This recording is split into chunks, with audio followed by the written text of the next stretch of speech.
Hello, hello, hello. Hello, Tara. How are you today? Hello, everyone. I hope you're doing well. Happy Friday. How has everyone been? What have you guys been up to? Anything nice? For me, the weather has actually been pretty good. Spring is finally actually begun, so it's sunny. It's actually sunny, and you know, it just feels nice and warm, not so miserable and rainy, as it always is where I am. Woo! Our show is on. Hello, Sked Popcorn. Yes, yes, yes. Our show is on, and today we are going to be doing some chibis because after the 12 weeks that I have spent slaving away, that we have spent slaving away together on my big piece, I thought we'd keep things rather chill today and just do a couple of little chibis of some freaks that I've not done chibis for yet. Because they're really cute and I really enjoy doing them. Hopefully we'll get more than one done today. It didn't take me too long to do. Chibis! Yes, little Animal Crossing style chibis. Like this one. I did have all of my chibis on this huge document that I have that has like everything, basically every piece of art that I've done, every sketch and bust that I've done for this campaign. But that document is so massive that it really bogs down my computer, so I've brought them over here. We have this little behold a tooth, because it was my girl Seno found a behold a tooth. So behold a tooth. We also have this one of Sylvanus giving us a little scare. We have this one of Grimhilda with little hearts. She's so cute. I really like this one of Gwen, and he looks so moody. I love him. And this one of poor sweet Brannigan, little baby boy, so happy. So happy, and now he's dead. Also got little Perrinays. Love this little guy. He's so cute. And we have Eleanor. So we're missing a good few members of the party currently for their chibi form, and I'm not sure who I want to do first. So let me collect some options. So we have Mother, who is our newest PC. She's very fun. She's got lovely little glasses. We also have William. Where's William? We have our boy William, who has he's been around for a while. Doesn't have a chibi yet because I did all the chibis before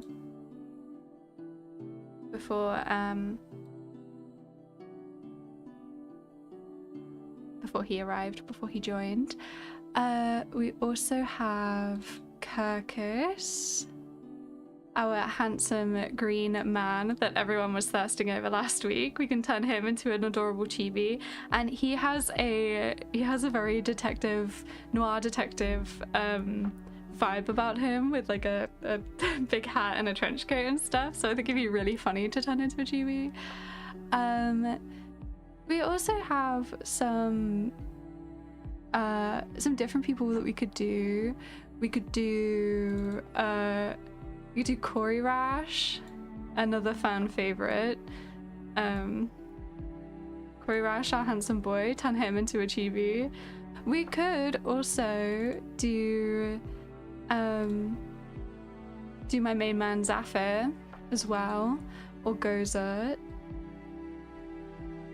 I think they would make very cute marketable plushies. So, you know, we've got a lot of options. Maybe I will do them in order of when they arrived. I am kind of tempted to do Kirkus first, just because he's a little bugbear and I think he'd look really cute in his little hat. So I might do Kirkus first, actually. I just broke my own rule immediately. Confirmed. I love how Merca's chibi came out. I can't wait to show it to the rest of the party. Everyone deserves to be a bit more cute. Yes! Eee! Oh, let me show everyone the Merca chibi, because I'm really happy with it, actually. There he is! Look at this little baby. He looks so cute. Oh, hello, Eleonora. How are you? We got little Merca. Look at the little baby. Little snout. He's so cute. Eat him.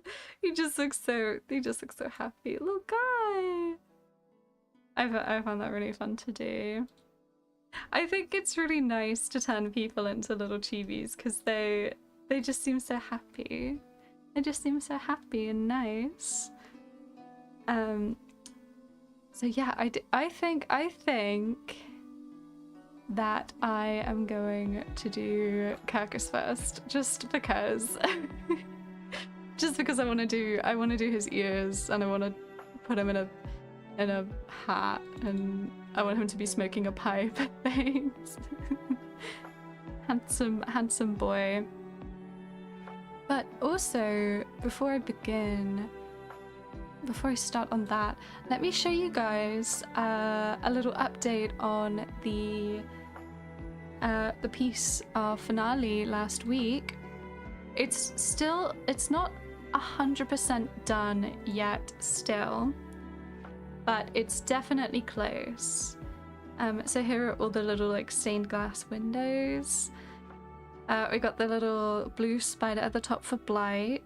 My little NPC. We got this sort of butterfly wintry theme going on for Athos's husband Tamrel, and then we have this green dragonfly with the stars for Zafir's fiance Goza. So yeah, and I put in a little bit of color into the stained glass and got these little stained glass windows going. So we've got these sort of vineyards with like a fancy wall and some weird flowers going on for Athos. And then here we have the ruins of Honorune, which is Godred's home city, with red smoke of red sun, and then this one single droplet of water for to represent Aramis and Moses. Here we have Zafir with some stars, Tower of Babylon, a moth, some black smoke, and a sort of like red sun again, because these two places are in the same country. It's called the Sea of Ashes. So they're in like the same place. But his is about the Tower of Babylon. And then we have Senno. She has the veil, these mountains, and she has the 4 moons, and this little red one is the moon that controls her lycanthropy, and it's a nice little blood moon when it comes out for the full moon. So yeah. I'm gonna go through and sort of redo these lines, because you zoom in for all of these lovely details and these lines are a bit rough in the background, so I'm gonna redo the lines, just make it a little bit neater so that when you zoom in, it's, you know, it all fits. And then I gotta finish off some of these little vines and stuff and make some of these people pop a little bit more. and then it's done. I think it looks so cool. It's come out so nice. It's so colorful. I'm really happy with the stained glass. I like the sky behind it. I just think it's... Ugh. Oh, and I need to give Seno some magical effects and just some more stuff going on as well. So I'll probably do that over the next week or so. But yeah, what do you guys think? Whoa, ugh. That sounds good. That sounds good. That sounds like compliments to me. So yeah, I'm not sure what I'm gonna do. Not sure what I'm gonna do with it. Once it's like fully finished, I'm probably gonna print it out. But how big? Where will I put it? Who knows? Right, I've not done... I haven't done one of these in a while. I have to sketch. So I have a few like sort of default type poses for them, but I don't have any of these poses going currently. I just have to make it up as I go. But I think I'm gonna have him. I'm gonna have Kirkus, his little ears, because his bugbear ears just kill me. I just think that's so cute. So I gotta have the little buggy ears. Have his like big hat. To look at a reference there. The sort of noir style hat, I think.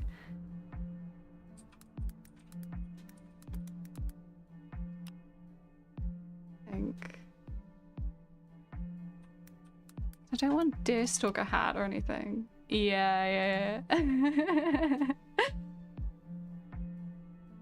Oh yes, I see. Oh, it's so silly. It's actually so silly. And what I love about Kirkus is that he is just in his own genre. Where the rest of us are playing fantasy medieval, and Kirkus is just like in a black and white noir detective movie. It's great. I love it.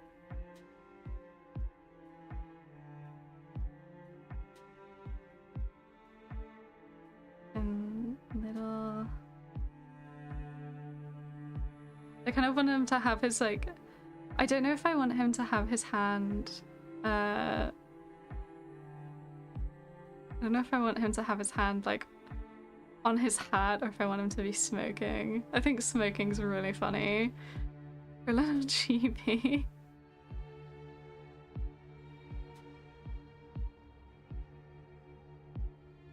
Should actually turn his head sort of. Like have it sort of like tilted down maybe.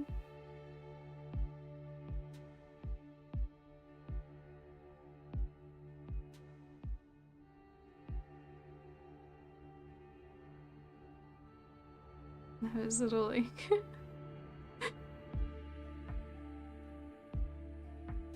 smoking a fucking I'm not sure what he smokes. I don't know if he smokes rolled tobacco or like cigars or whatever. Make sure he stands cool. Because the party so far are absolutely obsessed with this guy, and we've met him exactly once. We've met him exactly once, and he has the hearts and minds of everyone. Mostly because of my art, I think. Because I drew him so hot. I drew him so hot that even the canonically straight male characters are like, I would turn for him. Which, you know, is so fair. So fair and right and correct, honestly. The little feet in. He's standing so sassy. He's gonna have like a little frown. And his little sort of buggy nose.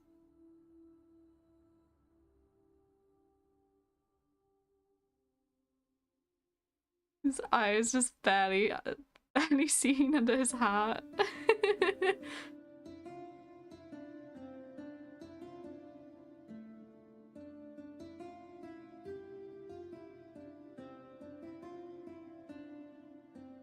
I think, let's do this. Just keep it pretty dark, but let's get another example chibi going.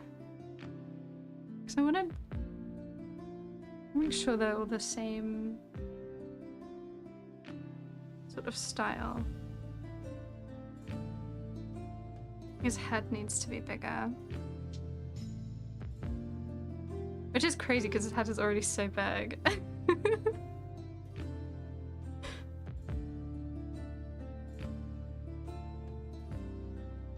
But that's how it'd be with chibis, I suppose.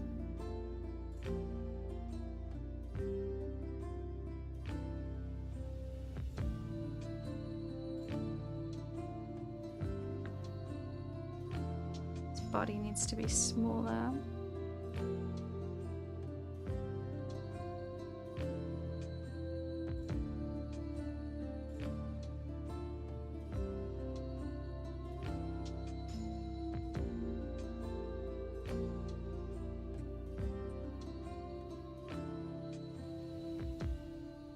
I'm really excited. Got invited to play a Descent into Avernus campaign after we finish our short Warhammer 40k adventure. Oh, how exciting!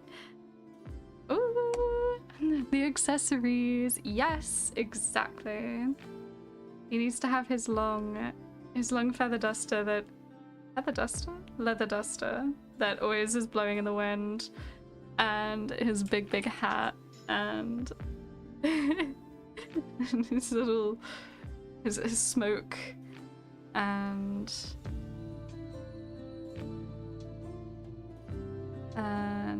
yeah. The privilege of being the artist of the team. Absolutely. I outdo myself every time, I have to say. Just when I make a character, just when I draw a character that I don't think can get any hotter, like when I think I've reached my max, I draw someone and everyone's like losing their mind over it.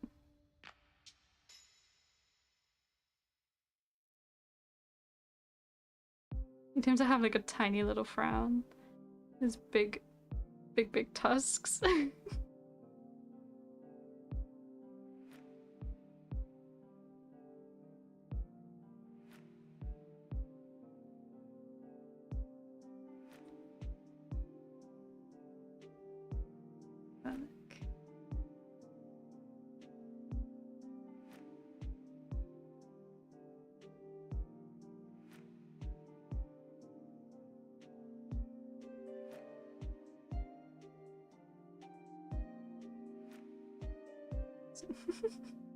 It's just so silly. I love it. Got everyone's heads turning. Yeah.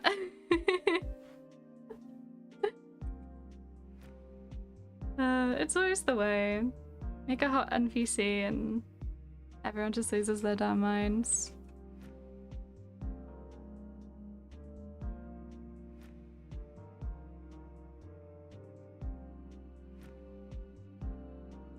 Okay. Hopefully we'll get to see him next session. I think... Well, we've briefly left town in order to look through some tombs, which went pretty okay. It went alright. It went okay. we found some stuff. It was certainly an adventure. Certainly a good time. Definitely didn't sort of recontextualize a bunch of stuff. Definitely not that. Definitely didn't experience trauma on the way back or anything like that. It was all super cool and fine.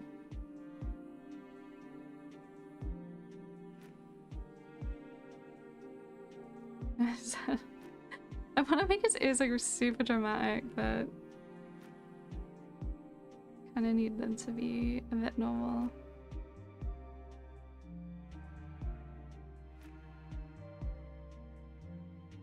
I have his hat and it's like this? No. It's hard to fit a hat on a head that is so large.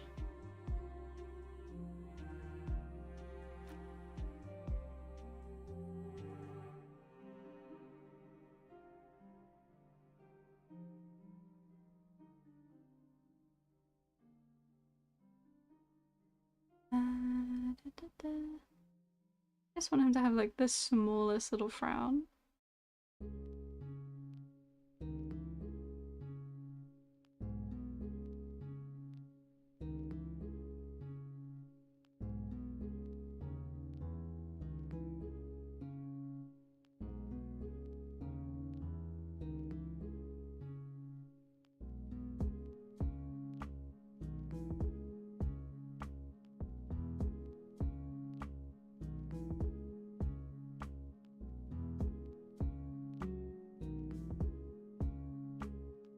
And then he's got like his hair.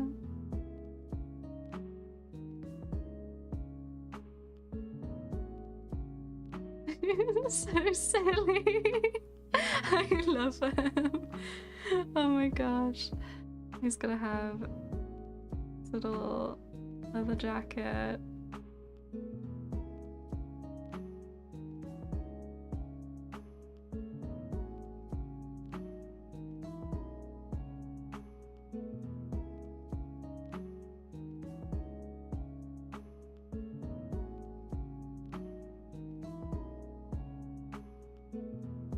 It's kind of tattered. Not sure. I feel like it should be kind of tattered.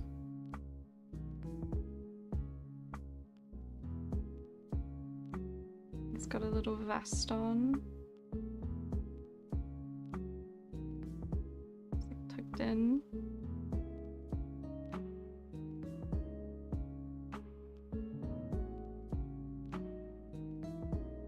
Do you think he's got some... I think he's got some stuff hidden underneath his coat as well. He's got some knives and stuff. I bet he really stinks, to be honest. I think he's a really stinky guy. Personally, that's my opinion. I think he's probably a little bit stinky.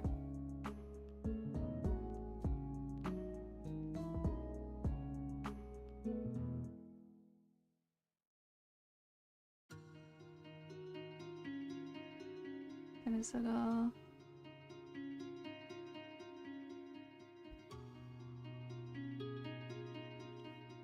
I think it needs to turn up a little bit. I don't want it to come like quite far forward.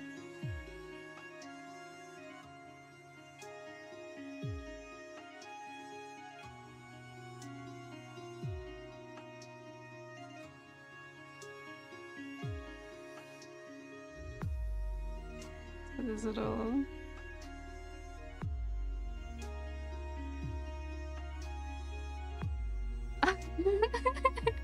I love him. So silly. Make him kind of suspicious, I think. Make his eyes a little bit. Okay.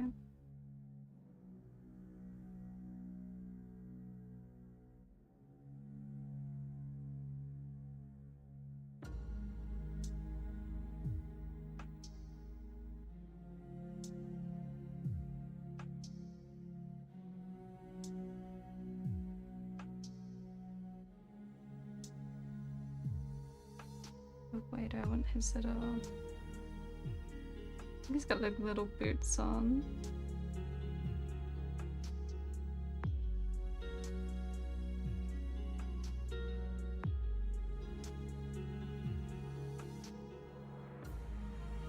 And then because of the Animal Crossing, they always just like hold it on their blob.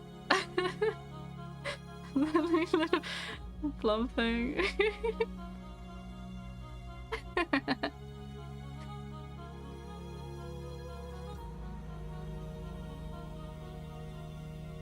Okay, okay.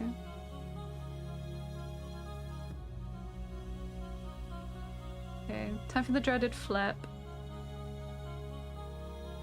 Gosh, he's so skewer. That's okay. It always happens to me. I'll fix it.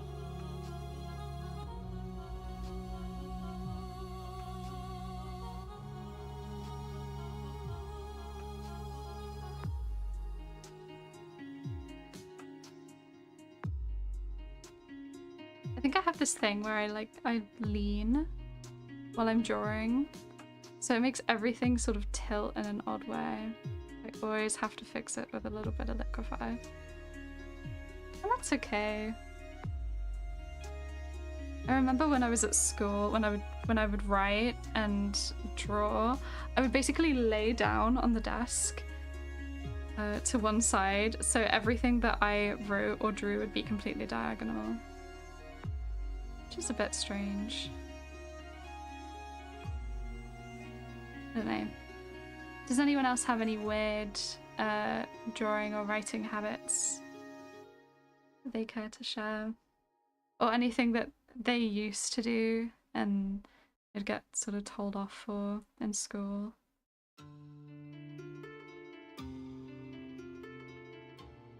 His arm's a little bit wonky.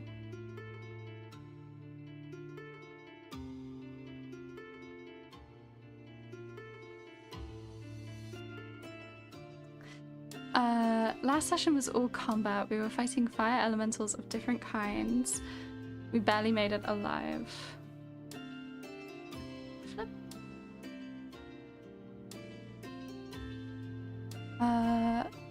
Merca continued the tradition of going down near death and getting up and rushing the last bit. It all happened after wild magic caused an explosion in the Academy of Magic. 2 students were in danger and we were on a timer, 3 and 4 rounds to get them and save them.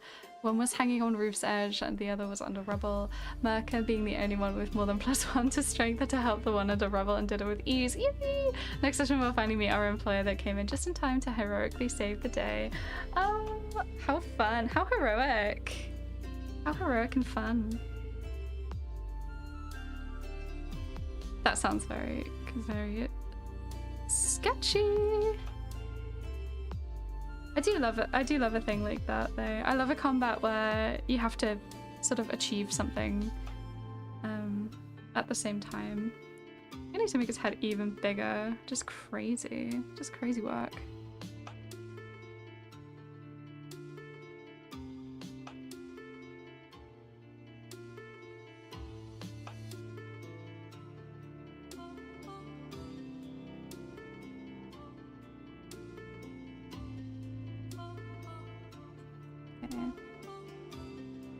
Make his hat a bit bigger as well. A stupidly big hat.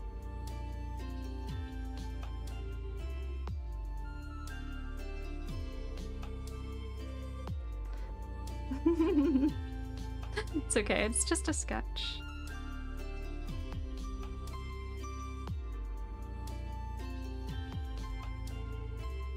That's so fun. Ooh.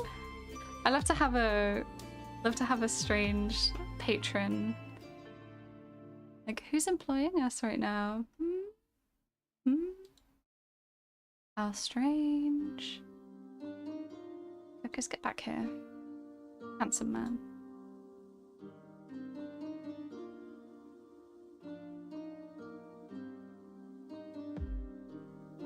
Okay. Am I gonna go straight into the line art? Am I gonna be cheeky and go straight into the line art? Maybe. Doesn't really require much. think I will... I'll see what happens.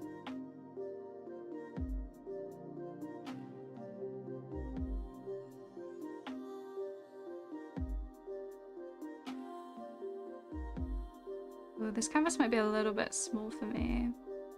I shrunk it down because I thought it would be better for my computer, but the lines are a little bit crunchy for my taste.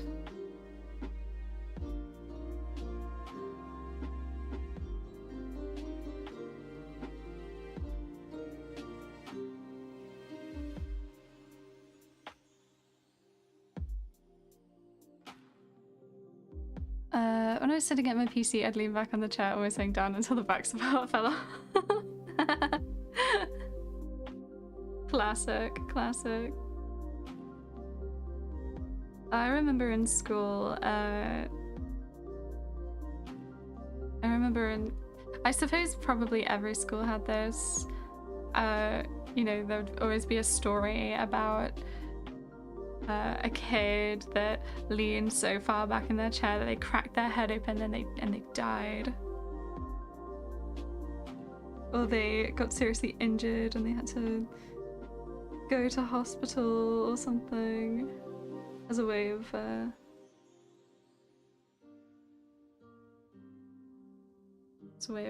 persuading people not to do it.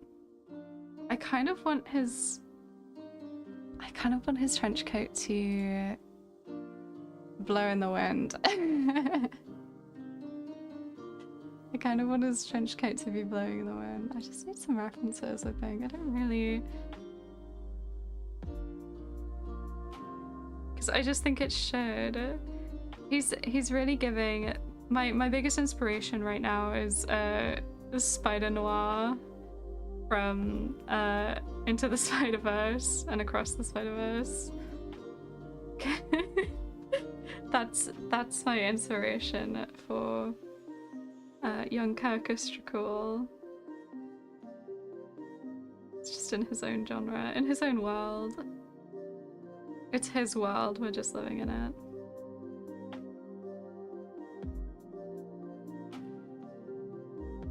His eyes need to be a bit bigger, but they are kind of half hidden. I want him to have sort of kind of feline eyes, because that's sort of what we've got for the bugbears are kind of trench coat of billowing. Yes, I'm sure he does have a trench coat of billowing. Absolutely, absolutely. Even if it's not a magical trench coat of billowing, it just is a trench coat of billowing.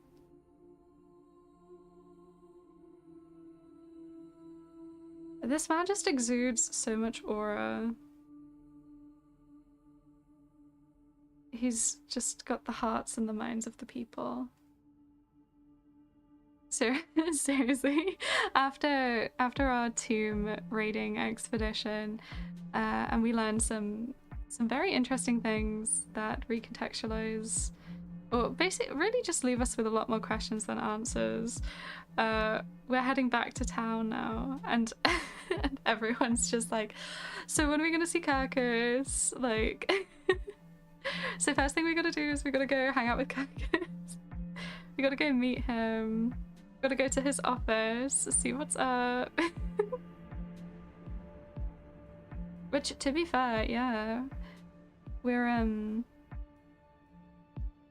we've discovered that there might be some elven tombs buried underneath the city that we're currently living in, and Kirkus just seems like the kind of guy who spends his free time just sort of roaming around in the sewers, probably, so it makes sense for him to know if there is, you know?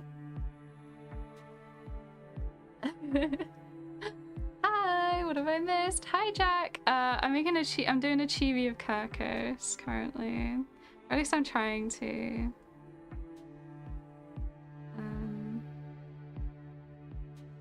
Couple of things. His hand needs to be bigger. You know, we're in the ugly stage right now, so don't look too hard. Don't look too hard. But I am doing I'm doing a little chibi of Kirkus. Yeah, I just think he's the kind of guy who would hang around in his spare time in the sewers, just sort of roaming around, walking around.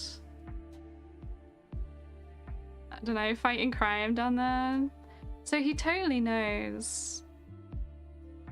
He totally knows if there is a secret way beneath the city, you know? Yeah, maybe his hands might need to be smaller actually. His weight.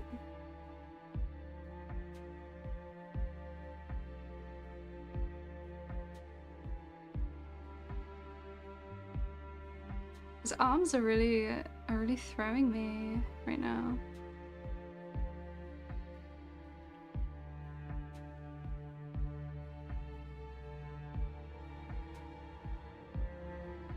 Trying to lock in real quick. Maybe he should have his hand on his hip. Because he's just a sassy boy. He's not even that sassy, he's just chilling. Drop everything, we go into the hot bite. Literally the party. Like we we discovered some crazy shit and we're like, okay, so when are we gonna go hang out with Kirkus? When are you gonna see Kirkus's office?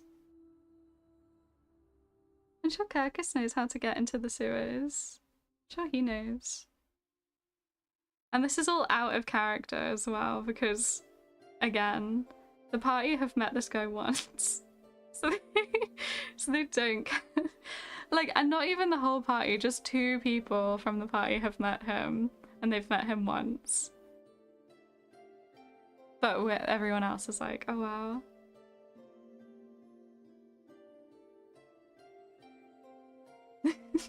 Excellent choice on the Hot Boy TV. Yes! Absolutely. Boy is totally strapped up with knives. He's a little rogue, because of course he is.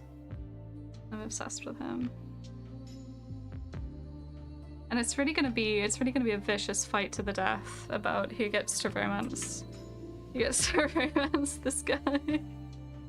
It's just so funny. Oh, maybe he just actually has like trousers. I think actually his boots would come underneath his trousers. And he's got like the...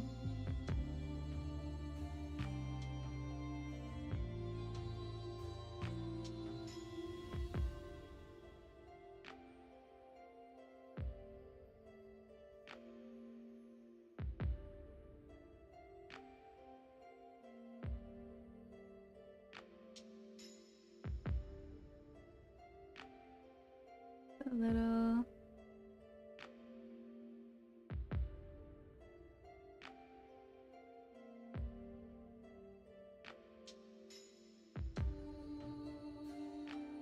There's also some very fun other things that I'm planning on drawing pretty soon. Hopefully, well, there's some more armor that's sort of come out. We've met a cult. We've met a new cult, and they have really cool, really cool armor. So I'm definitely going to be doing that. Which I might do on stream again, because I found it quite fun doing the other armor, the Inquisitor armor last time. So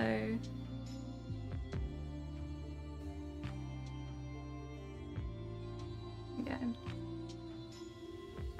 Like a pinstripe suit kind of vibe. LA Noir, happier stuff. Yeah, 100%, 100%. Oh, little pinstripe trousers is hilarious. He's just, he's just so funny. He's so, I love him to pieces. He's so funny. The fact that he is just in in a completely different genre to everyone else. It's just hilarious. But I do think it's what we were missing. You know, we have such high fantasy stuff all the time, and we have like pirates and stuff going on. We need an LA Noir detective. We just do. He's definitely got a gun in his garter. Absolutely, to be fair. If anyone's got a gun, it's Kirkus Dracul. And he's like, guns basically don't exist. But if there's one gun in Bornord, Kirkus Dracul has it.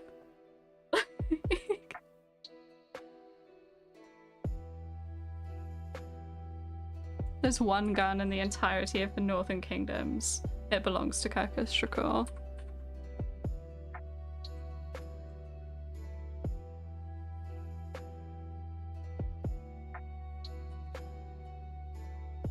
And that's a fact. If anyone's got a garter, it's Kirkus Dracul. Absolutely. The one downside to our party meeting our employer, Merca's visit to the temple might be postponed again. Oh no! And a reason for why he wants it so badly, he connected to his goddess through a cleric that saved him, and when he started traveling on his own, that connection was lost. Temple visit might help him. Oh! Came from Call of Cthulhu. Oh! That's so cool. That's cool. It's sad for Mirko, keeps getting his shit postponed, but you know, we'll get there eventually. Let's get his little...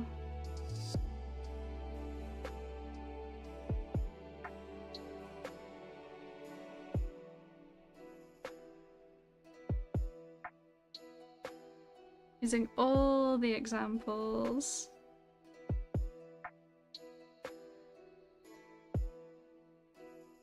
I love his little... I love this nose. Little buggy nose. It's not exactly the nose that bugbears have, but it's reminiscent of their vibe. It's the correct vibe of their noses. I just love bugbears so much. They're just so cute.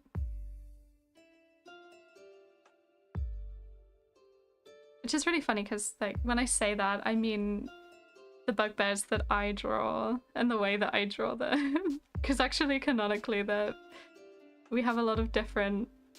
Bugbears don't really look the way that I draw them. Typically. I make them super handsome. Usually they're a bit more of a hear me out. Don't get me wrong, people still like them, but... His little mustache. Chibi facial hair is hilarious.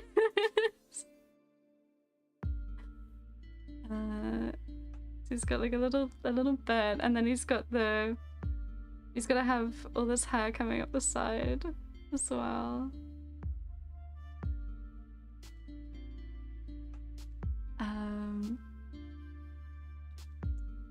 If anyone's got a garter, it's Kirkus. I'm late. Hello, Waffles. How are you today?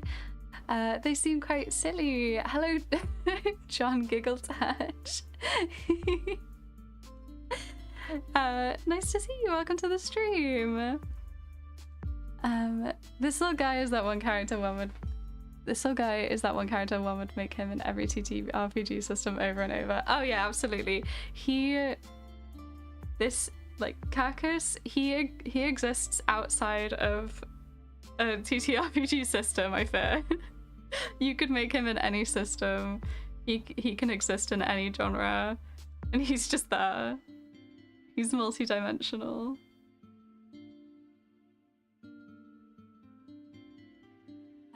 The moment you say bugbear, I immediately think of Torvik from Legend of Adventures. Yes!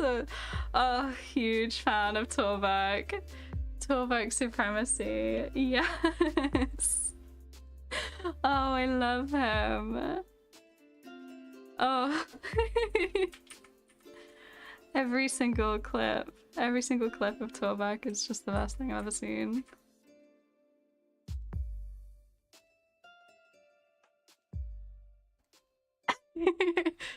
Torvik is interested.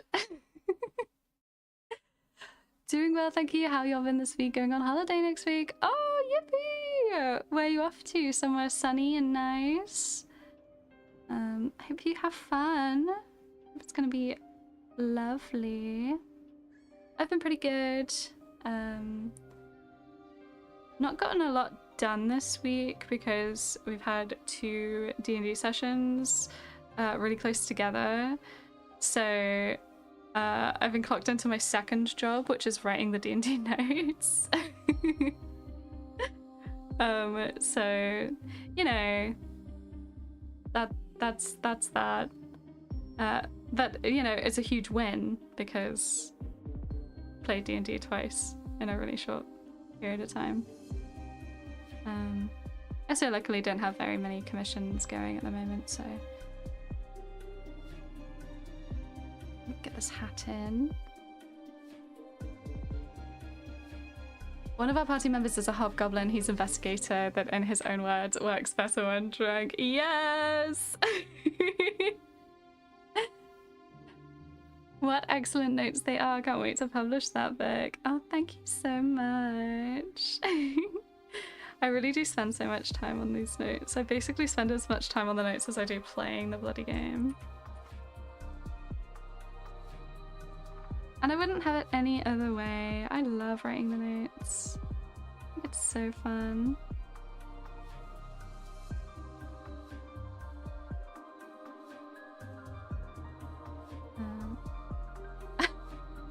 I'm just thinking about Torvik right now. Specifically this one bit where he's like, Torvik will put it this way: Gideon is the most handsome man that Torvik has ever seen, and you make Gideon look like Torvik. I think that's my favorite Torvik quote ever. It makes me laugh every single time. I wish I could do a better Torvik impression, but... Going to England to Bath, which is a very historic city, and also near Bristol. My favourite part of going to England is driving through the ugly little towns I know tourists has ever been. Hey, I grew up in one of those ugly little towns that no tourists ever been in. They're really fun and nice. Really fun and nice. I love Bath. I've only been once, and it is beautiful. Actually crazy. Actually crazy how the fact that I've only been to Bath like maybe once or twice, considering that I grew up quite near Bath. Like only like an hour or 2 away. Quite naughty of me, really.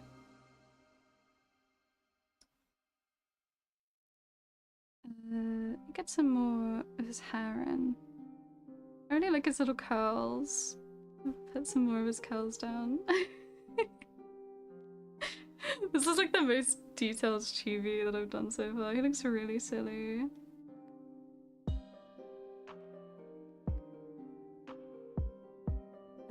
Okay, let's take away the sketch. There's still something a little bit off about him. I think his eyes actually need to be smaller. I think his facial features just need to be smaller.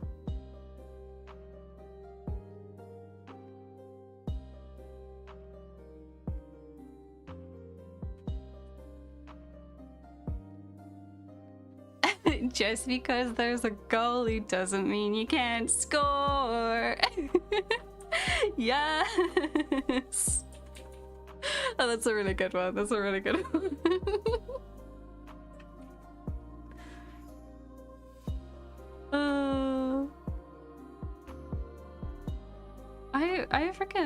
I love Legends of Evantris, but I've actually never watched any of the episodes fully, which I think is probably the case of most people. I've seen the animations and the shorts.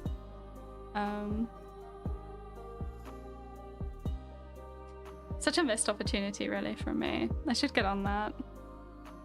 I'm notoriously terrible at watching D&D actual plays, though. I'm well behind on the new Critical Role campaign.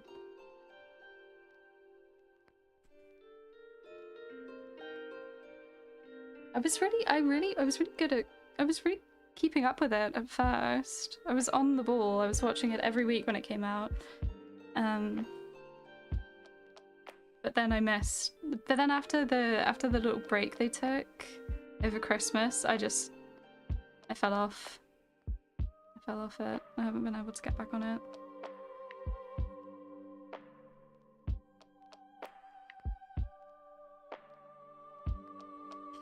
It's so good. As in Critical Role or Legends of Evantris. I mean, both are good. Both are very good. One thing I like to do alongside taking notes is making a mind map connecting people and places and naming those connections. Oh, that's so fun. That is so fun. Gosh, do I still need to make his head like bigger? Hang on. Let me get... Maybe Quinlan is the most... Quinlan's not the most similar, actually. He's actually a little bit small. Right, let me get Grimhilda over here. And I will put Kirkus on top. See how these proportions are looking. Are they looking similar? They are looking similar. I think just his head, again, it needs to be bigger. Every time I think his head is big enough, it's not. This is like the third or fourth time I've had to make his head bigger. But that's okay. That's okay. He has to have somewhere to put all of his detective theories and his little thoughts, you know. So...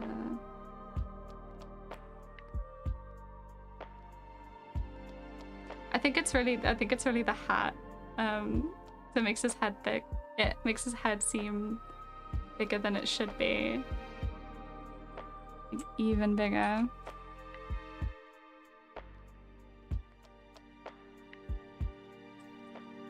Okay, let's have a look now.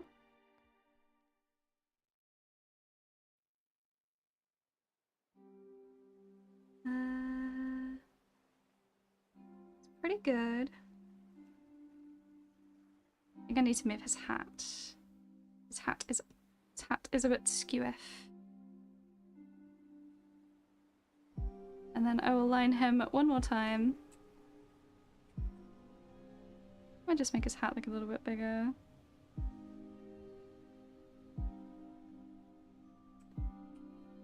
Oh yeah, okay. It's starting to come together. We've made it through the ugly stage, and now he's starting to come together. He looks a little bit like a cowboy. Looks a little bit like a cowboy, but his pinstripe trousers, it'll come back. It'll come back. I think it's because of his little like holsters. Maybe if I give him only one. I think he also probably has the little straps that go like under his arms, where you would put a gun if you had one, which of course Kirkus Drakul has one. If only one person in the entirety of the Northern Kingdoms has a gun, it's Kirkus Drakul.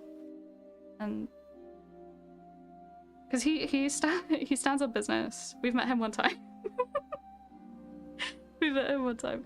But, you know, This is the vibe. Okay. Now I'm gonna give him an outline. I'm gonna make him a bit bigger so the lines sort of crisp. A bit nicer. And I'll shrink it back down again. This campaign, oof, nearly as good as ours. Nearly, not quite. No campaign will be as good as ours. Our campaign is actually like really, really crazy at the moment. Like, damn, who's writing this, you know?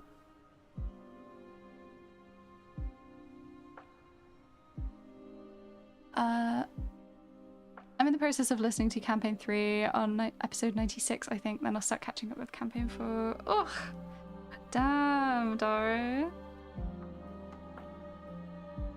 I've not watched any of the previous campaigns. I watched maybe I watched maybe 5 episodes of campaign 3.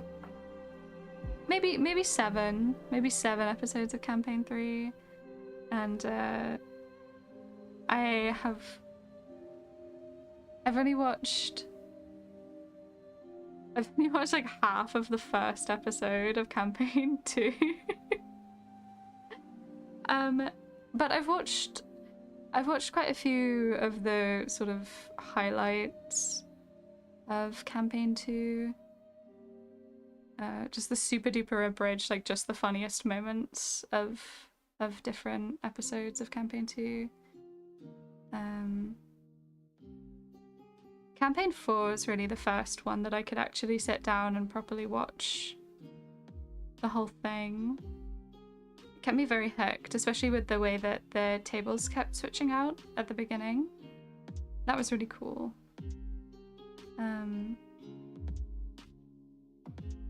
That was really cool, and it really kept me quite engaged because I have trouble focusing on that sort of thing for too long. And I was very invested in the soldiers table, and I got to the last episode of the soldiers table and I've not finished it yet, so I have to catch up with the whole of the seekers table, and then I have to no, and then we got the schemers table. So eek, got a lot to catch up with.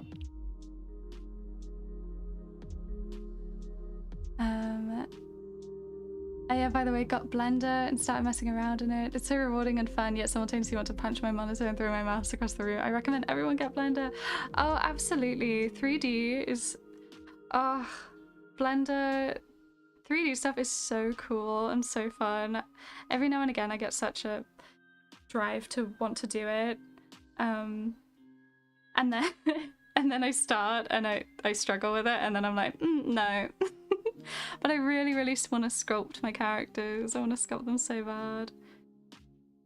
Like make my own little references for them and stuff. It'd be really cool.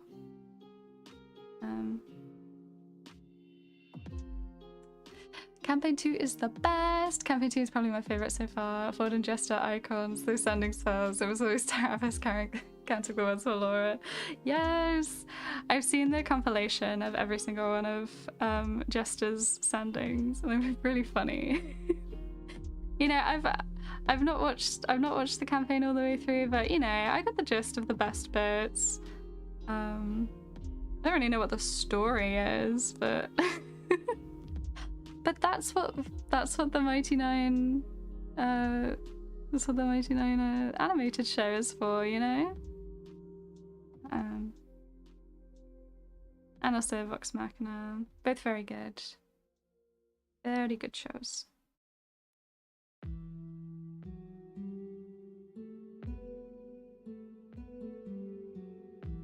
There's a little hand in.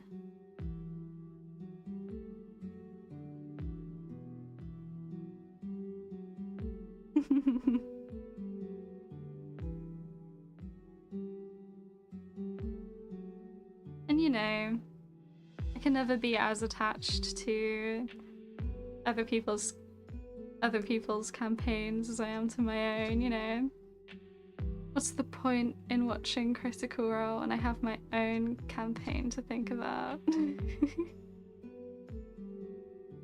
I don't have time to think about this actual play. Too busy thinking about my blowers.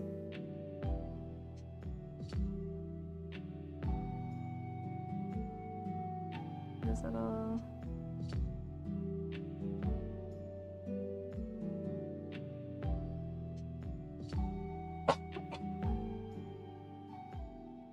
Animated 99 show. Iberia. I've watched like 10 times. Ooh. We tend to watch through and we like to watch the animated shows again when new stuff comes out. So when the next season of Vox Machina drops, I think we'll probably watch all of Vox Machina again for a third time with the new season, and then we'll probably watch The Mighty Nine again, just because I like to go through all of it every now and again. Also need to also 100% need to watch the new season of Free Ren. They're gonna rewatch the whole thing through, and then add the new season on the end. And Witch Hat Atelier came out, I think, or is coming out at the moment, which I'm really desperate to watch. But I tend to watch these things with dinner, so I wait for all the dubbed versions to come out. Which I was never a dubbed girly back in the day. I was always on the subs, but I can't really read the subs if I'm eating dinner, so that's the only reason. You know. The dubs of Free Run are pretty good actually, so.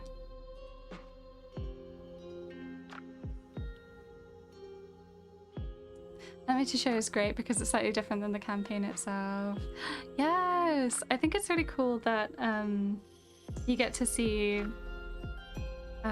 Essex side of things from the get-go.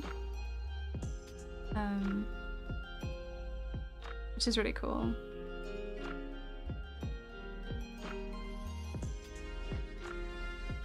And also I think Yasha's introduction is also really cool. It's a shame she wasn't really featured much in the first season, but I think it is cool the way that she was introduced.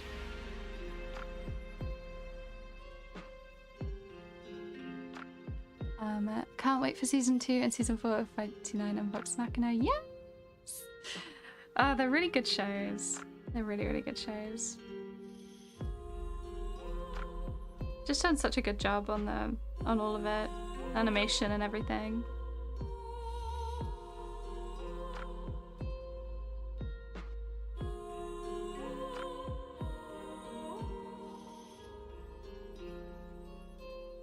His little shirt collar. I have to keep his I've given him such a low v-neck in this this one. I just want to show off his little chest hair, his little chest floof.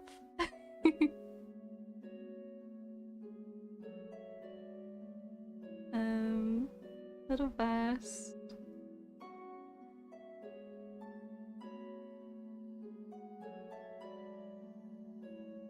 A belt buckle. You know how it is.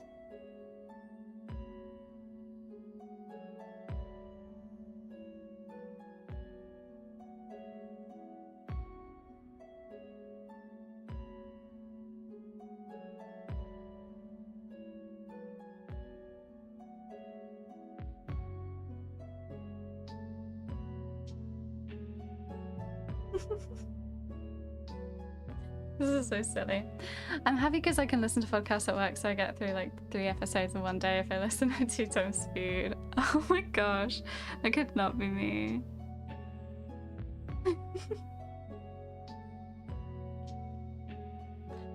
See, it seems like the perfect thing for me to do while I'm drawing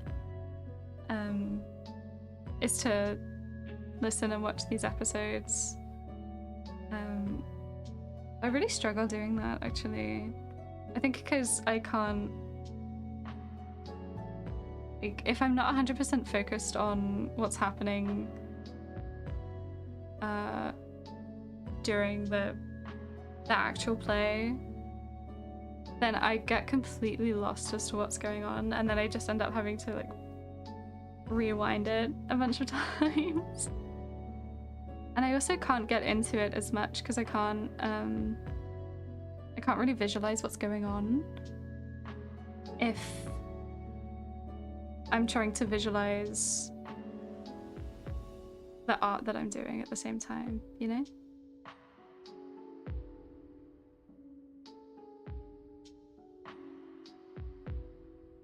I'm a little...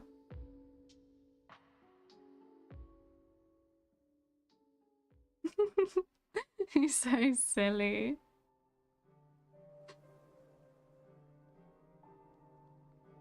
Give him little bags under his eyes, because you know this man don't sleep. He's too busy solving crimes.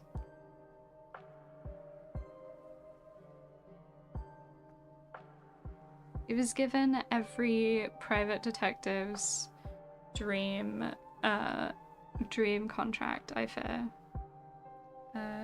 recently, which was a person hired him to investigate their upcoming murder. Which is I just feel like if you're a PI, you'd just love a case like that.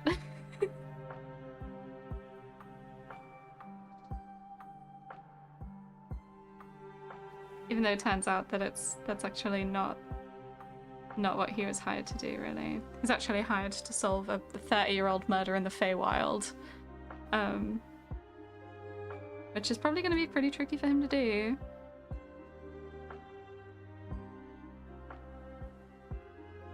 But if anyone can do it, it's Kirkus Cool.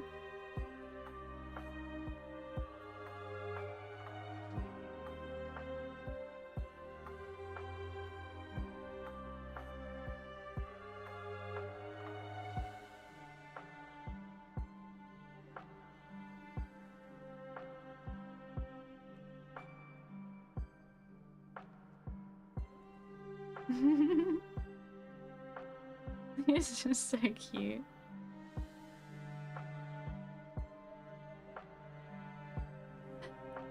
Oh, Kirkus now gives me Arthur Morgan vibes. Yeah, I know. Like, when did he turn into a cowboy?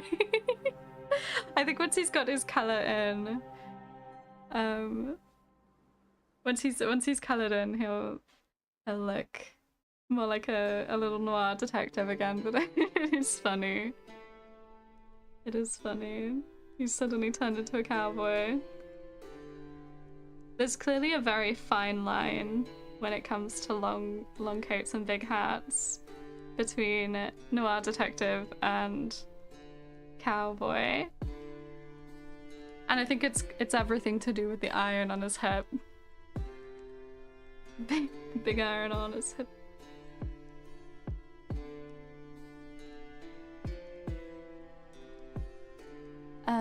Yasha was so well presented in the show. She's in part an inspiration for Mirka. I was going through campaign 2 at that time. Yes! So fun. I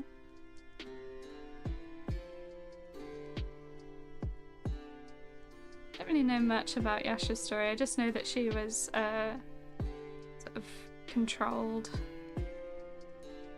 Mind-controlled sort of ASMR type beat. Very classic. Like that's that sort of thing seems to happen to ASMRs all the bloody time. At least in my experience. Or as getting themselves captured and whatnot. There's little knives. He's showing off his little knives. With a cigarette. It's so stupid.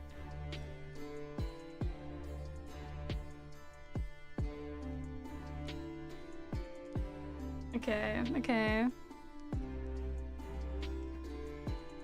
Let's take away the...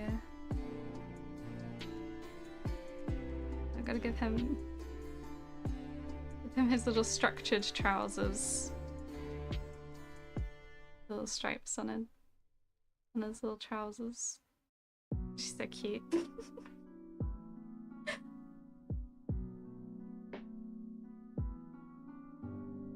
Path of the Zealot Barbarian going hard. Yes! To be fair, that is probably one of the best barbarian classes.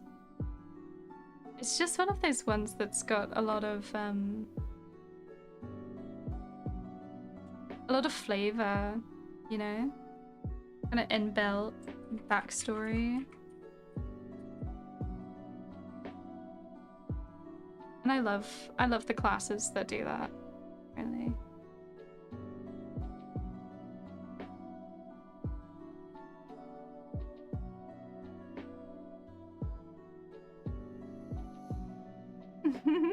His little mustache. So cute. Okay.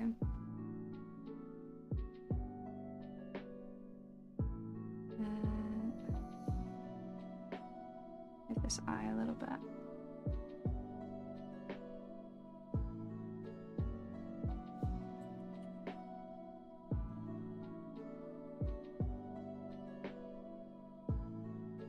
Okay.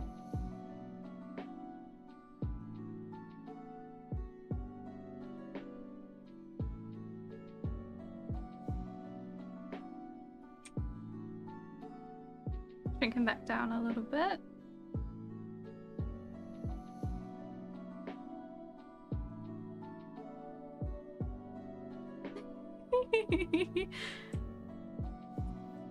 Who is this man? He's so silly. Okay. Overlay. Time for color. You want to serve a deity, but you're also angry. Deeply, yes. In our last campaign, there was a Path of the Zealot Barbarian that was very much in the same sort of boat as Yasha, where he had been charmed by a vampire, like lord, super duper powerful vampire, and he was being controlled and forced to fight and stuff against his will. And it was really scary to fight against. It was really scary. We had to fight him. We only fought him once, luckily, but that once was enough. Enough to put the fear of God in us, and we managed to rescue him from his situation. And thank God, really. He was his name is Nikolaus, and he's the adopted brother of our good friend Gozert, and the adopted son of the other two NPCs that we had with us. They were all like one family. It was really, really cute, and the whole reason that they were involved in this is because they were trying to find him and free him. And it was really sweet. We managed to free him thanks to a wish given to us by a god. which is very nice. So we got him on our side, and he's a very silly guy, actually. Very, very silly little guy. But very sweet. He did almost kill Zafir because Zaf had accidentally killed the Vampire Lord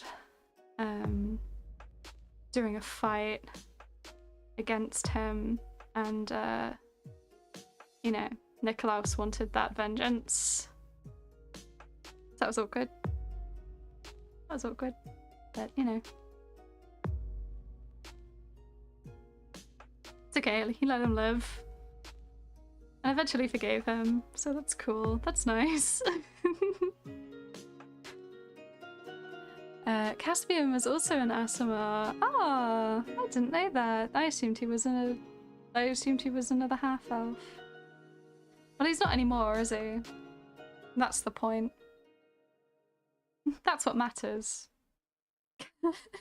Caspian's not much of an Aasimar anymore, is he?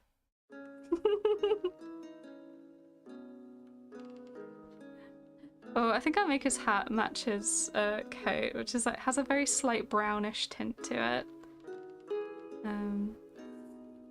I will say a lot of these NPCs in Bornord in our current campaign, they love browns and greens. They're always wearing browns and greens.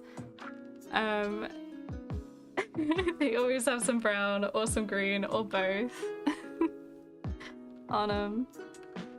Even Eleanor, who is more of a goth chick, she's a necromancer, so you know she's got a cool gothic aesthetic, but her one pop of color is green, which, you know, is nice.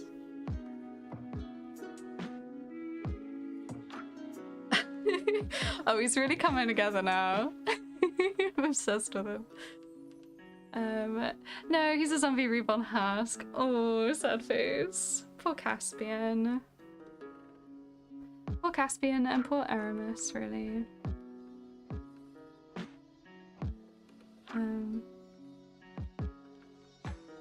You can tell the class about them if you want, Jack.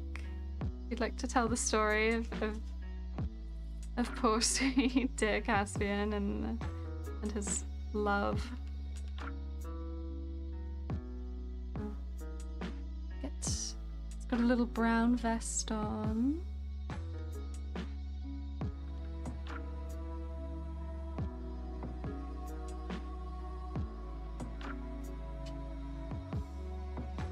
Oh, he's so cute. I'm so obsessed. I'm so obsessed. He's so cute. We've made it through the ugly phase and now we're being rewarded. We're being rewarded with pure cuteness. His little trousers. Oh. Made him adorable all of a sudden. How did that happen? And little brown boots. Do you have to wear boots in Bornord? Because everywhere is so soggy. It's real muddy out here.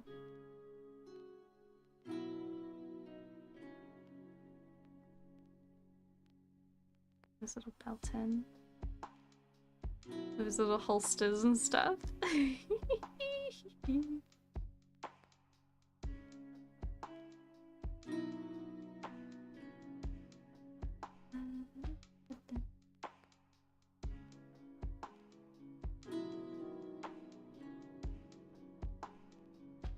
His knives look more like needles because they're so small. Oh, so cute. Oh.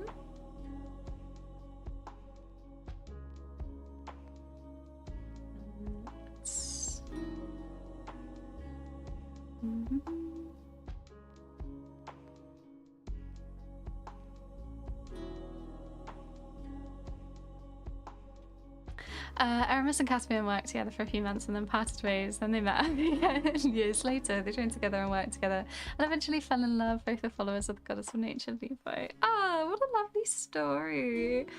And I'm really glad it ends there and nothing bad happens whatsoever. Oh god, I hope our DM doesn't turn Merca against the party. With a lucky roll right now, he's probably able to one-shot almost everyone in the party. Same goes for our gunslinger when she crits. Oh, no, it's so real.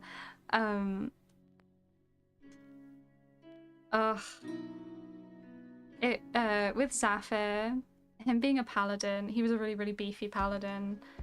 He did a lot of damage, especially when he crits. And so...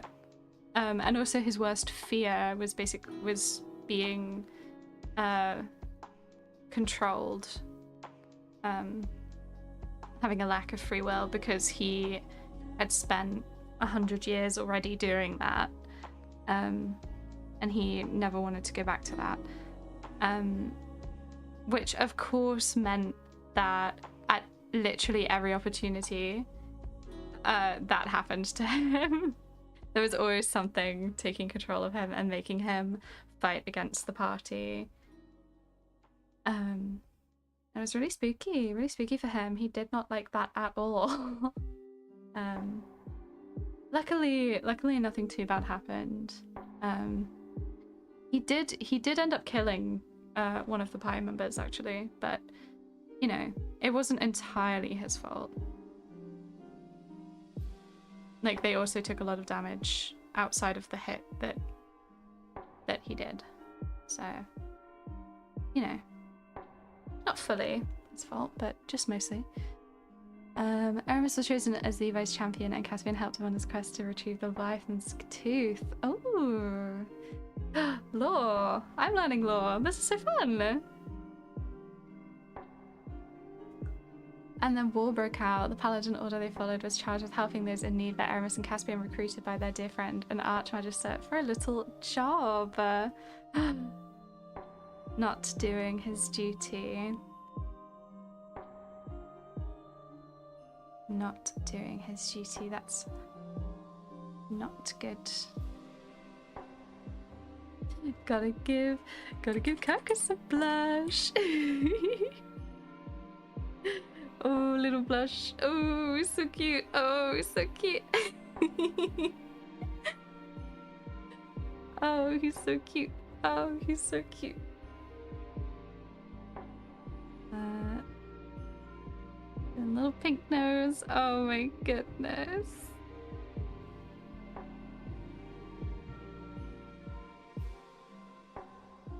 He's killing me right now.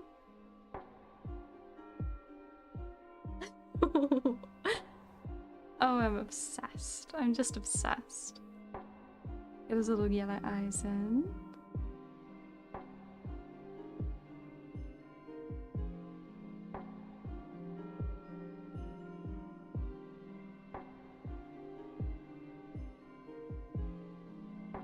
Ooh.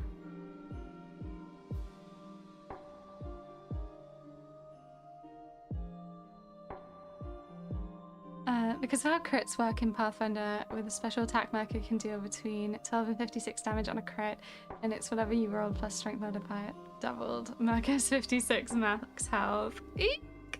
He could crit himself, he could kill himself. Wait, no, don't. YouTube, no, don't. Ugh. It's fine. It's fine. We're talking about fake characters. It's just in theory. It's just in theory.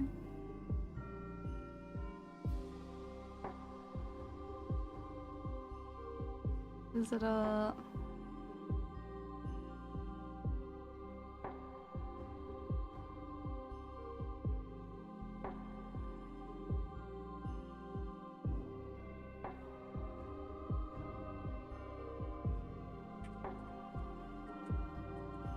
I forget that actually his eyes need to be really simple.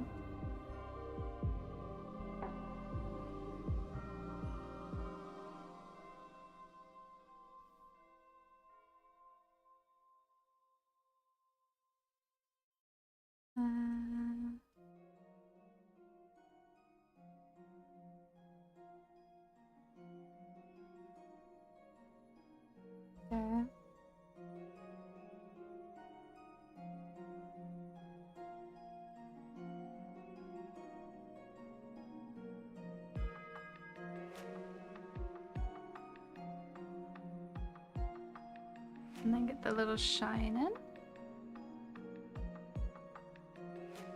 in. Ooh. Oh, he's a cutie.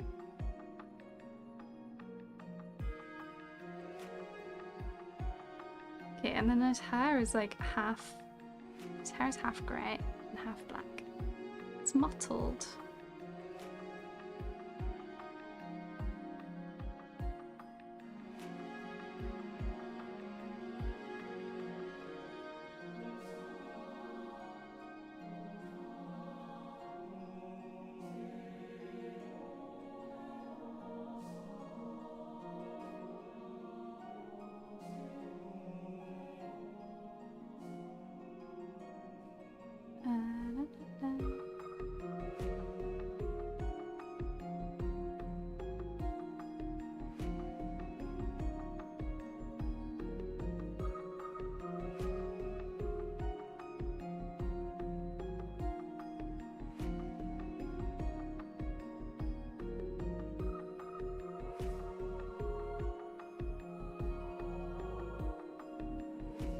Oh, he's so cute. The three of them set off, unbeknownst that they were being magically tracked by a member on the other side. Their job included entering into a tomb of an ancient deceased revered hero. Aramis entered the tomb alone, and whilst he was away, a group of assassins attacked the remaining two. Caspian gave his life protecting the Archmagister. Aramis came and then buried him, obviously devastated, and Levi created a beautiful blossom tree to guard his body. The Archmagister came back later, ripped up the tree, and took the body and experimented on it, recreating a reborn soldier who could never die and never tire. Oh! Damn! She really desecrated a grave. Like, not only desecrated a grave, but desecrated a god's tree. Ugh. Terrible. Terrible behavior, honestly. He's already doing that, but it's reckless behavior during fights. Last fight was one death save away from death. Marcus find any pain that prevents allies from getting hurt is a good kind of pain, lol. Gosh, he really just gives such paladin vibes. My Zafir was exactly the same. He's so self-sacrificial, he's such a bloody martyr all the time. I wouldn't say that Zafir was reckless, but he definitely put himself in harm's way a lot more than he needed to. For the sake of his friends and just protecting everyone as much as he could.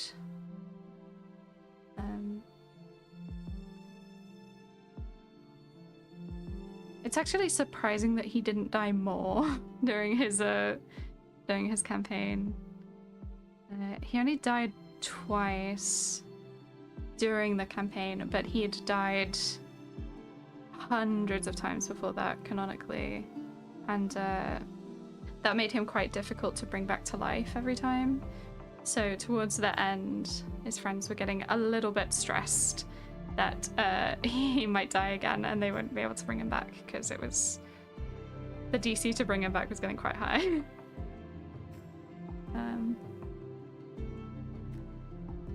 And Zafir was okay with that. He's like, yeah, get me out of here. If I die today, I die today. That's you know, that's what my goddess wants from me, I guess. But no, he made it. Just about. Just about. Okay, this arm needs to be bigger, or this arm needs to be smaller. Maybe a little bit of both. The worst thing is he's fully armored, so Aramis never sees his face or recognizes his former love, but Caspian has no memory, but just gut feelings, and they've worked together so many times. Ugh. That is the worst part of it all. The fact that they're so close to knowing, but they just don't, is absolutely gut-wrenching. I mean, I suppose Caspian doesn't even look the same anymore, so who knows whether Aramis would recognize him if he did take off the helmet.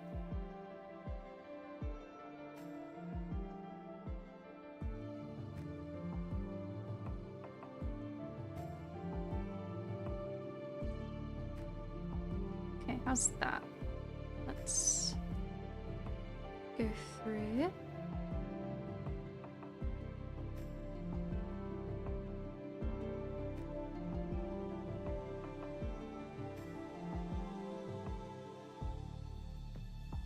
Love the self-inflicted pain I caused myself. Yeah. I love creating the saddest scenarios, and then I'm like, oh my god, why would someone do this? Why would someone do this to me? Did I not even...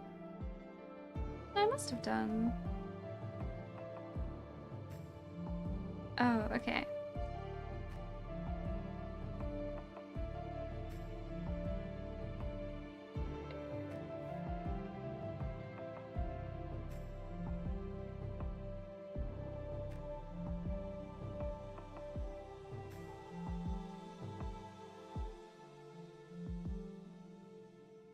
Ugh. I think just causing myself endless amounts of sadness with my characters is really par for the course. It's just my favorite thing to do, and that's why Bran's death has just been so delicious to think about. So gut-wrenchingly sad. I think about it all the time because it's just the worst thing that's ever happened to Cinnamon, honestly. Bless her. Poor thing.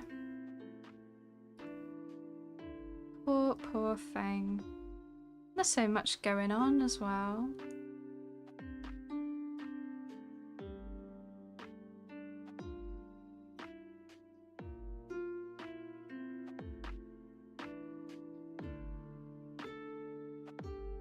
I can't believe how many times Cassian and Aramis have seen each other and they just don't know.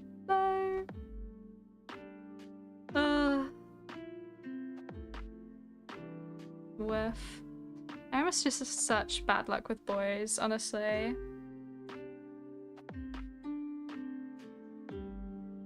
It's always been quite the boy fail. And I love that for him. Pinstripe trousers. It's so silly. Oh, he's so cute. He's so cute. Hell yeah. So sad. See. It's like that one sound. How many rock bottoms do you have to hit before you start taking care of yourself? Every paladin's active is between 11 and 25. I love that sound so much. I would have 100% made an animatic for it. 100% if I had seen that sound before our campaign with Zafir ended. I mean, there's nothing stopping me from doing it now, but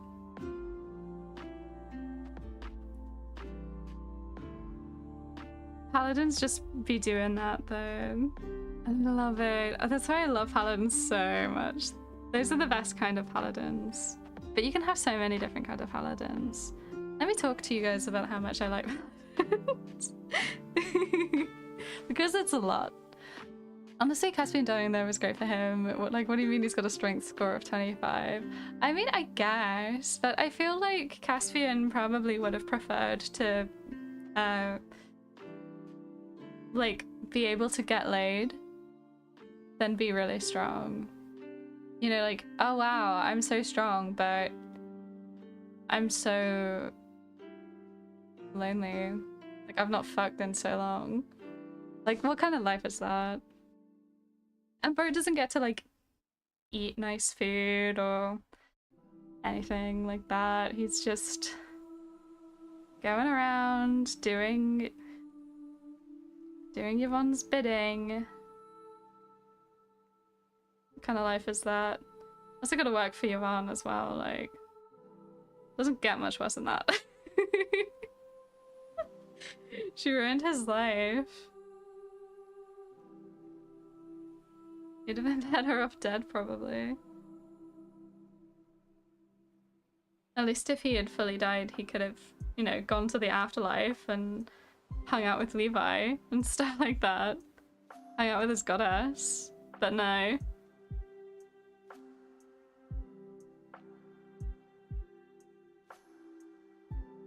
super smart and powerful. Sure, he can't feel love, but pff, yeah. Like, I'm sure it's fine. It's so fine. Like, like, sure, he already had everything that he'd ever wanted, and it was all taken away from him.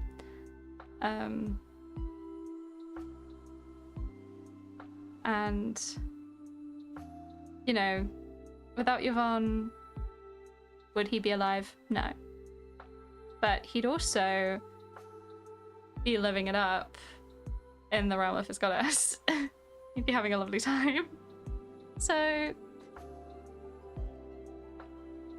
could be better, for sure. For sure could be better. For sure couldn't be much worse. Couldn't be much worse.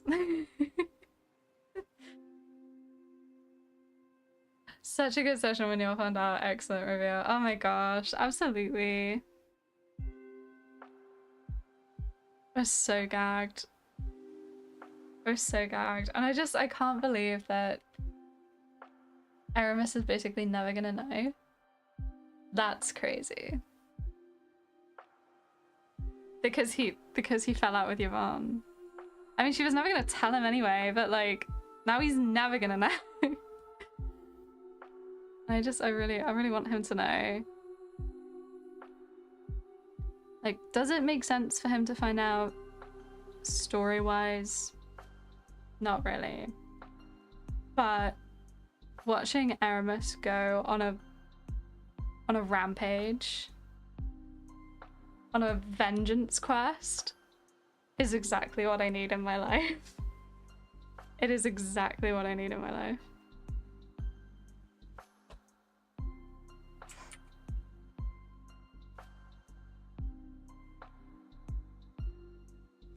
Oh my goodness, look at this handsome, handsome boy. Oh, I love him. Oh, he's so cute. Okay, I need to put him in like a rainy alley. I need to put him in like a rainy little alleyway. Okay, let's... He's so cute. Chibi-fied. I'm gonna be a problem in the next camp. I'm so gonna be a problem in the next campaign. My Gravecard Keeper Goliath bard is ready. Shovel has a great axe and bagpipes as an instrument. Oh my god, iconic. I love when a character has bagpipes. We had a little ginger halfling in our last campaign. His name was Gub, and he played the bagpipes, and he was an icon. The most capitalist character anyone has ever seen. He opened a microbrewery, and made his own ale, and he set up a deal with the shipping company to pretend that it's imported from his home country, but it's actually made in-house, and then they want to ship it back to his home country and pretend like it comes from the country we were currently in, which is really funny. Chibi-fied! Hello, Worcestershire! Nice to see you! Welcome to the stream! How are you today? Hi! So good, so cute! Doll! He's so edgy! He's so cute! Oh my gosh. I could honestly, I'm so sad that this has taken me so long because I really want to do a second one. But we don't really have time. But oh my gosh, he's just so cute. He's so cute. I'm gonna do like a basic, I'm gonna do just sort of kind of a drab background, I think. Not to put too much detail in, I just want to put like the hint of something. He's, you know, he's walking on cobbled streets. And it's always bloody rainy. It's always bloody rainy, so put some puddles in maybe, I don't know. It's always just the hint of a background, really, when it comes to these. Some little puddles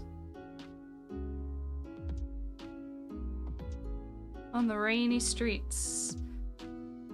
He's solving crimes. You know how it is.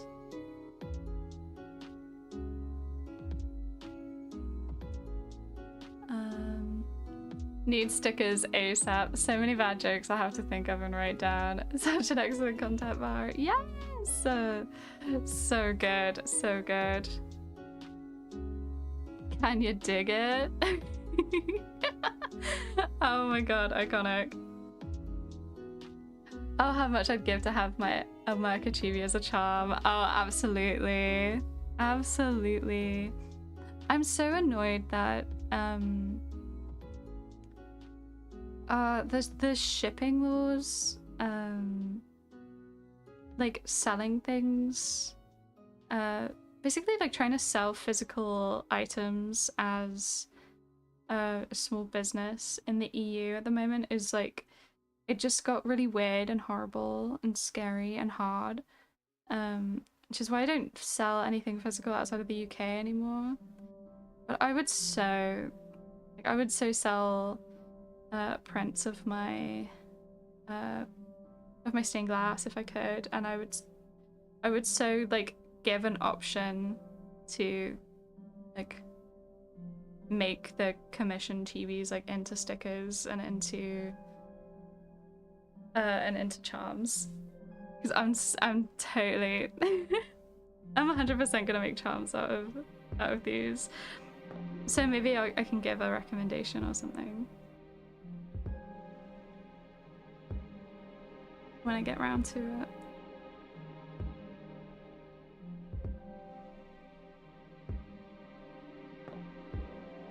Some little puddles. Okay, I think it needs to be a little bit darker. Make it edgy.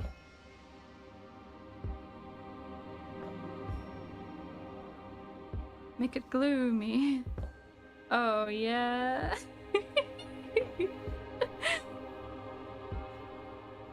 LA Noir. Little LA Noir guy. We'll darken up this background. Let's get Grimhilda out of here. She's ruining the vibe. Hell yeah. Oh, he's just so silly.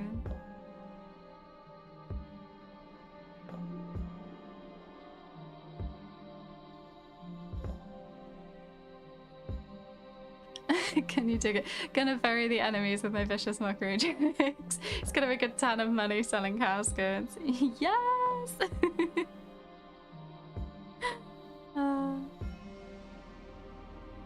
He's really gonna bury the competition.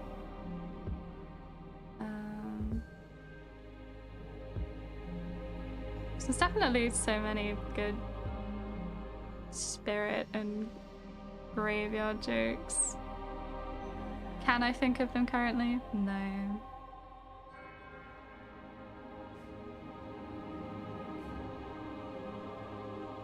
Just trust me when I say I'm hilarious. I don't need to prove it to you. Just trust. Just trust. You believe me, right?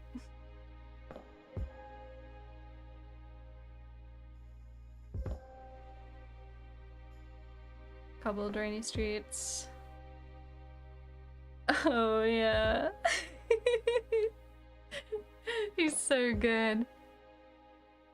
Full service funeral and after party. Yes! Oh my gosh. Where was this guy when we were doing Brannigan's Wake, you know? My poor girl had to organize everything.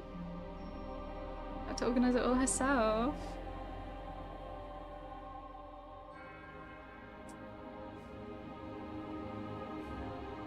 A little bit more of this.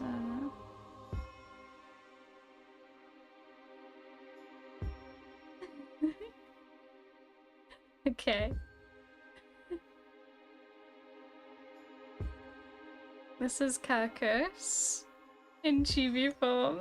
He's so cute.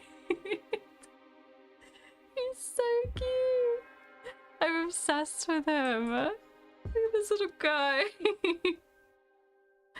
Oh. I'm really sad I don't have enough time to do another one. But so cute, so moody. His vibe is just immaculate. I just need to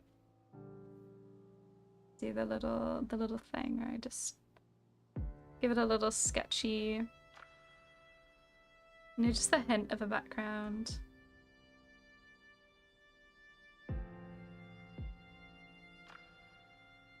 I love him. I love him.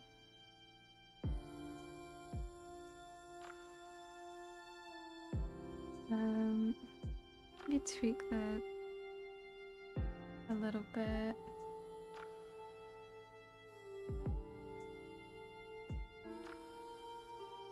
Love the shadow. This hat. She's just so mysterious. He's just such a mysterious little guy. He's gonna have cute blush though.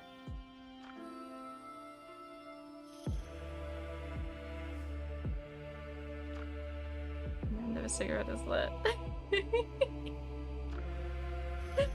Oh my gosh.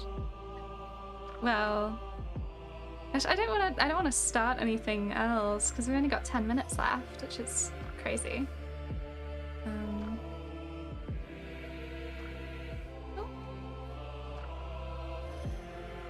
So maybe I'll just show off the maybe I'll just show off the big stained glass window thing again, or just show off some other stuff. I've not done a lot of art this week.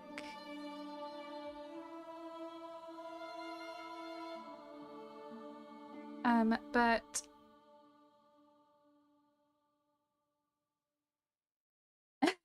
the first art in the chibi is how he sees himself versus how others see him. Yeah. Like this is how he sees himself. This handsome, devilishly handsome man. And this is how I see him. I see him as a little baby. And the kid just OMG, I gave it the right time. Green man. Hi, Dark Shadow. Yeah, look at the little guy. I've just finished my little moody little chibi man. He's so cute. He's so cute. William really needs one. William really deserved one. He deserved one. William deserves a chibi way more than Gagus does, but Gagus just looks so good. Gagus just looks so good. Like, look at his little hat. He's so cute. I can't get over it. His little pinstripe trousers. Obsessed with him. Sorry I'm late, just got off work. It's no problem. It's no problem at all, Dark Shadow. I'm glad you're here. William next week. Yeah, maybe. I'm not sure what I'm gonna do next week because there's some really cool armor that was described in the last session of our campaign that I am very desperate to draw. So yeah, there are also some busts as well that there are some busts for some NPCs as well that I could do. They aren't gonna be like proper involved NPCs. They're important, but they're not joining the party or anything. So there are kind of three options for what we can do next week. We can do another chibi next week. We could do another little chibi next week. We could do some armor next week, Or we could do busts next week. And I don't mind which. I don't know if any of you have any preference. We could totally do another chibi next week because they come out so cute. They come out so cute. I'm obsessed with them. And we still got a fair few. Spin a wheel. Okay. Okay, let me put together a wheel really quick. Chibi, bust, armor. Okay. You guys are obsessed with the wheel. Okay, let me grab this. There we go. I've put one together. So, chibi, bust, or armor. Okay. Spin the wheel, spin the wheel. Bust. Oh, you guys are in for a treat. You guys are in for a treat. Because you'll never... There's two options. Well, there's three options, actually, for the bust that I can do. And I know immediately which one you guys which one you guys are gonna pick. So the first option is a lovely elderly woman. She's a bit like Dame Maggie Smith, you know. You know, she's lovely. Lovely older woman. The second option is a man in his sort of like, he's a human man in his sort of like 50s. He's quite portly, he's a little bit chunky. He's, you know, he's quite typical sort of like politician type man. And the third is an orcish man in his mid-40s, and he's really buff, and he's got sort of like longish dark hair, and he's like slightly graying, and he's got big tusks, and he wears little glasses. Another green man. Oh yeah. We have another green man on the table. Another very handsome older green gentleman. Yeah, he had to be an orc. I knew there was just literally no competition about who it would be. Who the bust would be. Oh shucks, it's a bust. We need to spin again. I know, Daro. I know. I shouldn't have even brought it up. I should have just kept on with the chibis. I just wondered if you guys wanted to see armor or anything, but hey, we will draw a Dilfy orcish man next week. It's time for the folks to thirst again. It's time for everyone to thirst again. But yeah, look at it. Oh, let me also show let me show you guys. It's a win-win. Yeah, absolutely. Okay, let me show off again, since Dark Shadow's here now. This is where I'm up to on the stained glass. Here she is, looking very colorful, very pretty, if I do say so myself. We got the stained glass in. It's not 100% done because when you zoom in, these sort of lines, they're a bit rough. So I'm gonna reline it, just make it a little bit more in keeping with how detailed the characters themselves are. But yes, we've got so we've got Blight's little spider up here. We have the Athos's Feywild vineyards here. Got like a nice sort of like decorative wall and some funky little flowers and some vineyards. This we have the wreckage of Honorune, which is where Godred grew up, and he wrecked it really, fighting with his mum. As you do. So there's all this red smoke and there's a red sun, because I always just imagine that the sun is red in the Sea of Ashes, like deep red. And there's a single little droplet of water, which is for Aramis and Moses. Here we have a little butterfly and some sort of wintry colours that's to represent Athos's husband Tamrel. And then for Zafir, it's also the Sea of Ashes, so we've got the red sun again, red sky, viper moth, some black smoke, some sand, some stars, because he loves the stars, and this Tower of Babylon. And for Senno, we have the Vale, we have the mountains, we have this swirling wind, and we have the four moons, and this little red moon is the moon that controls her lycanthropy. And oh, this one, green little dragonfly with stars, is for Gozert, who is Zafir's fiance. And yeah, so it's not 100% done. I need to reline these windows. I need to put in some more detail on the vines, and I need to put in Senno's like magic, some just clean it up a little bit in some places.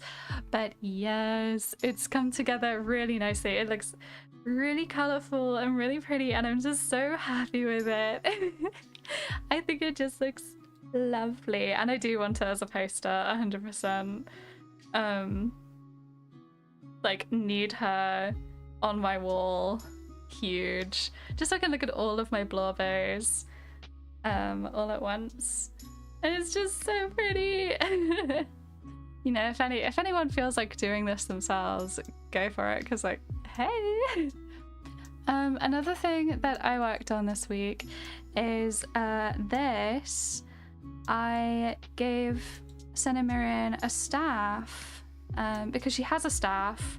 She was gifted a staff by her loving friends because she was really, really sad about Brannigan dying. Really, really sad. And they were kind of worried about her and they wanted to protect her as best they could, so they bought her the staff of the War Mage. And so this is that staff. It has a string of pearls on it, which is what she uses for identify, and her good friend William fished these pearls out for her. And this censer she now has sort of nestled in the top. She picked that up from the ruins of a little town that we moved through, called Fenstop, and I'll talk about it more next week because I haven't really spoken about what happened in the last 2 sessions this week. But basically, hey, there's a cult. There's a crazy cult of insane people. Oh, and they have zombies. They have a zombie army. And their zombie army, they have built this zombie army using research and samples that they stole from a caravan. And this research and these research and samples, they came from none other than Harmonia Totus, the late great Harmonia Totus, who was Zafir's necromantic master. So even though she's dead, she's still fucking shit up. He would be so pissed if he knew, but he doesn't. He doesn't. This is Senno's problem now. And the guy that we fought had this censer. And so she's taken it and she's added it to her staff and she's wrapped all these chains around it. And I think it just looks really nice. I just think it looks really nice. I'm looking forward to her walking around this censer and bashing people with it. OMG, you should get it printed on them steel plate posters from Display, I think it's called. Yeah, Display. Oh my gosh, that would be so cool. That would be so cool. I think it'd come out so cool if I did that, to be fair. So yeah, still not done, but so close, so close. And I'm definitely gonna put it on my wall when I'm done. I'm so proud of this, honestly. So yeah, oh my gosh.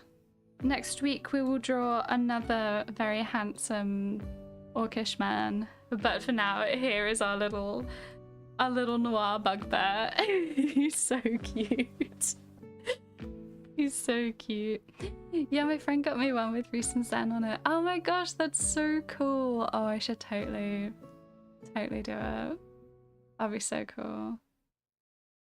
I'm gonna do it. I'm 100%. I have money. I'm an adult. I can spend my money however I like. I can make merch of my own characters, and I should. So anyway, next week we will be drawing a very handsome Dilfy orcish man, which seems to be my specialty nowadays. It seems to be all I draw. Is very handsome Dilfy orcish man. But you know, it's what the people want. I gotta give the people what they want. So yes. If I had to pick an art piece for a poster, it would be the wing growth art. Oh, that's so sweet. You are so free to make a poster of your wing growth art. If I could send one to you, I would, but I don't know. I'm not sure how I can. But yes, here, Chibi, I'm 100% gonna make this into a keyring at some point. Look how cute he is. Need stickers of these. I need to make some for the last campaign as well. I got so many chibis to do, man. I love them so much though, they're so chill. Anyway, thank you so much for joining me and for watching me bring this little mysterious noir man to an even littler form. Thank you so much, Daro and Dark Shadow and Jack and Eleonora and anyone else who has popped in or been lurking. It's been so fun to hang out with you guys as always, and I will see you all next week. But first, take care of yourselves and play some D&D. I'll see you all next week. Okay, bye everyone. Bye. Sorry I was so late. It's okay, Dark Shadow. Bye.